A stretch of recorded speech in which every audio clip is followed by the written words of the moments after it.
il est urgent de mettre un terme à nos iniquités. Déjà, nous devons définir bibliquement ce que Dieu entend par iniquité. Je parle à la manière des hommes, à cause de la faiblesse de votre chair. De même donc que vous avez livré vos membres comme esclaves à l'impureté et à l'iniquité, pour arriver à l'iniquité, ainsi maintenant, livrez vos membres comme esclaves à la justice, pour arriver à la sainteté.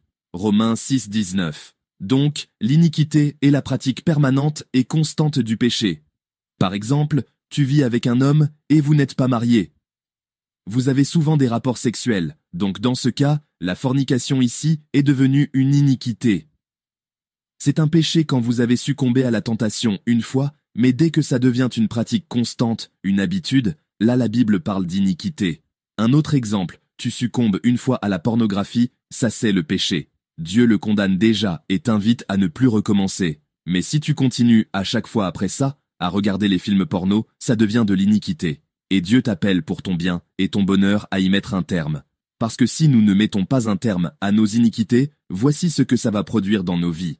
Les insensés, par leur conduite coupable et par leurs iniquités, s'étaient rendus malheureux.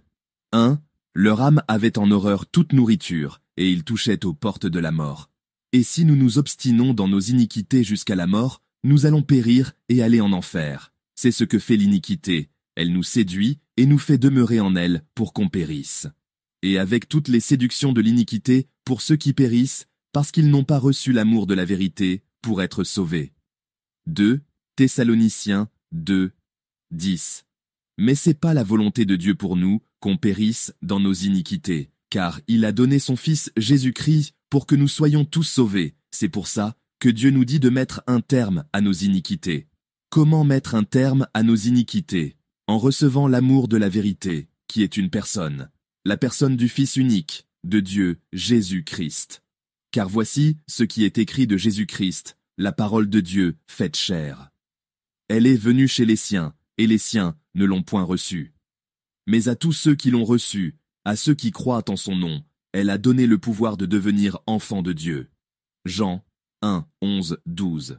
Le Seigneur Jésus-Christ est le seul capable de nous donner le pouvoir de mettre un terme à nos iniquités. C'est pourquoi nous devons croire en lui, le recevoir dans nos cœurs, et le laisser nous purifier de toutes iniquités par son sang. Car sans lui, impossible d'en finir avec le péché et l'iniquité. C'est pas une religion, aussi grande qu'elle soit, aussi populaire qu'elle soit, qui peut donner le pouvoir de mettre un terme à l'iniquité. Les religions n'en ont pas le pouvoir. C'est pas un prophète non plus qu'il soit le premier des prophètes ou le dernier. C'est pas non plus une instance humaine. Un seul en a le pouvoir, c'est le Seigneur Jésus-Christ. En voici encore la preuve. Jésus, s'étant approché, leur parla ainsi. Tout pouvoir m'a été donné dans le ciel et sur la terre. Matthieu 28, 18. C'est Jésus-Christ qui a tout pouvoir. C'est vers lui seul que nous devons nous tourner pour pouvoir en finir avec l'iniquité. C'est pourquoi il est encore écrit du Seigneur Jésus-Christ que « Car quiconque invoquera le nom du Seigneur sera sauvé ». Romains 10, 13. Ne perds pas de temps, l'énergie, le souffle, à invoquer un autre que le Seigneur Jésus-Christ. Car aucun autre que lui n'a le pouvoir de sauver les hommes de leurs péchés et de leurs iniquités.